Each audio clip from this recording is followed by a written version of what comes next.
The idea of you star Ella Rubin on playing Anne Hathaway's Fangirl daughter. The rising actor opens up about the advice Hathaway gave her relationship with boy bands, and her acting ambitions. The idea of you star Ella Rubin has often heard that she could be Anne Hathaway's doppelganger. People always told me that I resembled her, so I was like, oh man, this would be awesome. The 22-year-old tells Teen Vogue over the phone from outside of Toronto, Ontario, about joining the cast of the new Prime Video rom-com, out May 2nd. She isn't new to landing roles with some of Hollywood's most powerful actresses. Rubin has starred alongside Marisa Tomei, not once, but twice, first in the 2014 rom-com The Rewrite and again in her theater debut in 2019 Seconds The Rose Tattoo. She's also had recurring parts in The Girl from Plainville alongside Chloe Sevigny, and Elle Fanning, The Chair, with Sandra Oh and The Sweet East with Ayo Edebiri. But 10 years after her film debut, with no others in between, Rubin has perhaps landed her dream gig, playing Hathaway's spirited teen daughter Izzy in The Idea of You. Directed by Michael Showalter and based on the 2017 romance novel by Robin Lee, The Idea of You chronicles the steamy age gap romance between Solene, a 40-year-old art gallerist, and Hayes, a 24-year-old frontman of a boy band.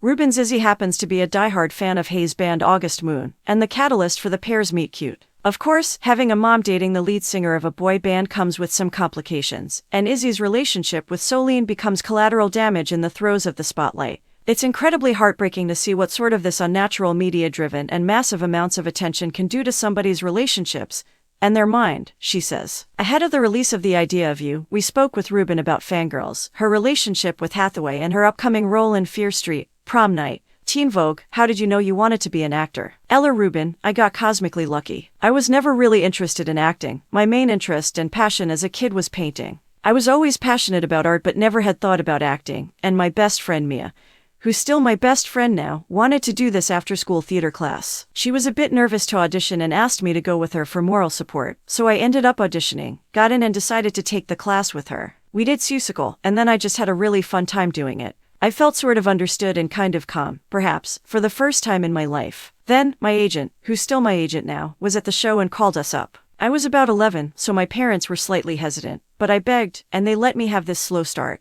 It was crazy, and Mia, my best friend, was immediately like, I will never do this class again. I hate this. So, it worked out in a really funny, wonderful way. TV, how did you land your first role? My first role might have been a commercial, but my very first film ever was called The Rewrite. I was on set for 3 days. Marisa Tomei was playing my mom and ended up playing my mom in a play we did like 10 years later, which was very funny and serendipitous, but I was much more fearless as a child than I am now. The stakes felt really low and really fun, which was very lucky for me. I just got sent to this audition, and they told me to dance, and I am a horrendous dancer, and I went a little wild. I truly had no inhibitions at that age. I got the call about it, and I was just so excited at the prospect of being on set. Then I got to set, eating trail mix, and I thought I was living in a dream. TV, what was your experience working with Marisa Tomei?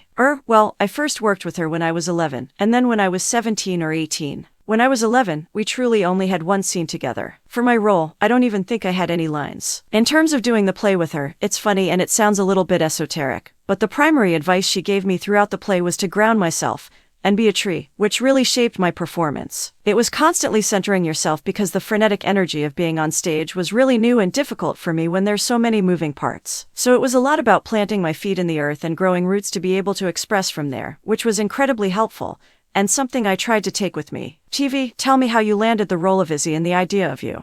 It's so funny. I remember I was on my phone on my couch at home and I saw the announcement Anne Hathaway doing this book adaptation, and I saw that there was a daughter role. I didn't even look at the age or anything, but I just texted my agents a screenshot of it and wrote, I have to audition for this, because she's always been one of my favorite performers. People always told me that I resembled her, and so I was like, oh man, this would be awesome, and very, very serendipitously as I sent the text, I got the email for the audition. Luckily, they were aging up the role, which in the book was 13. So I got the chance to tape for it a couple times, and then I had a chemistry read with Anne and was truly on my knees praying the entire time. I was dying to get the chance to do it. So really I'm still pinching myself and trying to constantly remind myself when I so desperately wanted what I have now. TV, did you bond with Anne to prepare for playing her daughter? I just love her so much. I think it would be impossible not to bond with her. She is such a warm, inviting person who's not just interesting but interested, and she makes it incredibly easy to form a relationship because she's so genuinely invested in what you have to say. Being as nervous as I was, her presence was a balm over that. There was less intentional, let's get close, and more of a natural progression because she's a mom in real life and a mother to many around her. I felt that presence very strongly, and she made it really easy. TV, did she give you any advice while you guys were working together?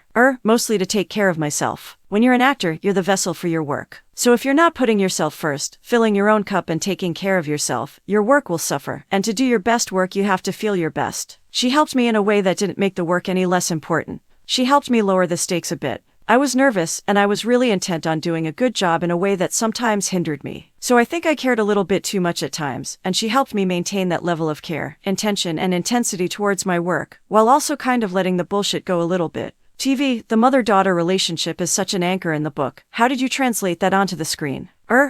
Everyone, and Annie and Michael, especially, were really sensitive and careful about being loyal to the book and the book's fans. But my character aged significantly from 13 to 16 and 17, and that shifts a mother-daughter relationship. The primary thing I had to think about in terms of the book-to-screen translation for my own character in the later years of your teenagehood, you have a relationship with your parents that you obviously can't have when you're 13. So it was these slight shifts in intimacy and openness. Robin Lee wrote such rich characters, and it really lent to being able to understand how that person would age, not just who they were at that moment. She really created an entire world, which I really admire. TV, the spotlight that comes from Solene dating Hayes is something that cuts through Izzy and her mom's relationship. Did you relate to that aspect of the film?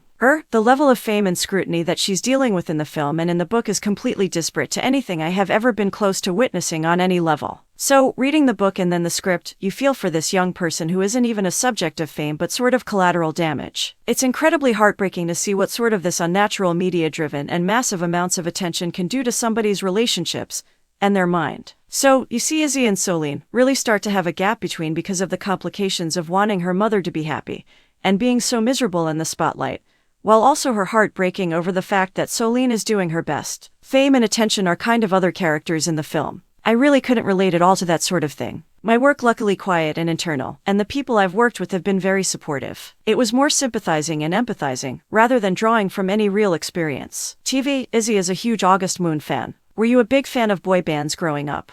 Weirdly, growing up, I was never a huge fangirl. I actually always wanted to be. I always wanted to have an allegiance to a cultural moment or fan base. Oddly, I never got super attached. I think I've always been pretty enamored and obsessed with the idea and the fact that teenage girls run the economy and the world through their fandoms. It's the coolest, most interesting version of power, and it goes unbeknownst to a lot of people. So I felt lucky to get to play that up a bit because it's such an interesting aspect and facet of our culture. We joke, teenage girls run the world, but in the literal sense, they do. So I love the idea of this thing that is often written off as silly fandom being incredibly significant in this story. And I definitely was a fan of certain things growing up. I just never room full of posters. TV, Nicholas is also a rising actor. Did you guys bond over that? Definitely, we were both really intent on honoring the story and doing a good job, especially. Both being slightly newer, me being newer than him. We shared a lot of nerves and feelings about what was going on and shared fears about navigating being an actor in something that you really want to do justice. We were both a comfort for each other in that way. TV, do you have any funny or untold stories about filming? My mom came to set at the end, and it was really fun getting to see my mom and my mom interact, and talking about her kids and my mom talking about me and my sister. Watching them have this conversation as mothers and as women when that's what the movie is about as well, was a really fun day for me. TV, the idea of you isn't the only project you have coming down the pipeline. You're also set to star in Fear Street, Prom Night. What can you reveal about your role in the show? It's based in the 80 seconds, and I think that that's such an incredible era to do horror because it really lends itself to fun gore and absurdity that's somehow also grounded, which is my favorite type of work to get to do. Getting to be in this big hair, 80 seconds horror world is a lot of fun. I don't know how much I can say about my role, but every actor working on this is so incredible. It'll be slightly unexpected what happens in the film. Obviously, it's based on the R.L. Stine book, but they're taking some extremely fun, interesting turns with it. It's gonna be this cool, technicolor horror. And I've never done horror before, so that's really fun for me. TV, at this juncture in your career, what are your aspirations? I want to be a really versatile actor who gets to try and do everything. Obviously, that's ideal for everyone and always the dream. But I would like to work on stuff that fulfills me creatively. I really want to explore new avenues, new characters, things that would challenge me and characters that would be scary to play. The ultimate answer to that question is, if I got a script or a character description in my inbox that I immediately was really scared to do, that's exactly what I want to be running toward. I've always wanted to do something zany, slapstick or ridiculous because that's what shaped my tastes growing up. Like Drop Dead Gorgeous or something like The Sweet East. I think every single actor would give an arm and a leg to be on The White Lotus. I would play a palm tree if you let me. I would love to work with Mike White, Rachel Dratch, Parker Posey, or Isabel Huppert. To do anything even at that level. I will count myself the luckiest person forever. But as long as I get to keep working, that's my ultimate dream. Enjoying the content? Subscribe, like, share, and drop a comment to be a part of our amazing community. Your support means the world.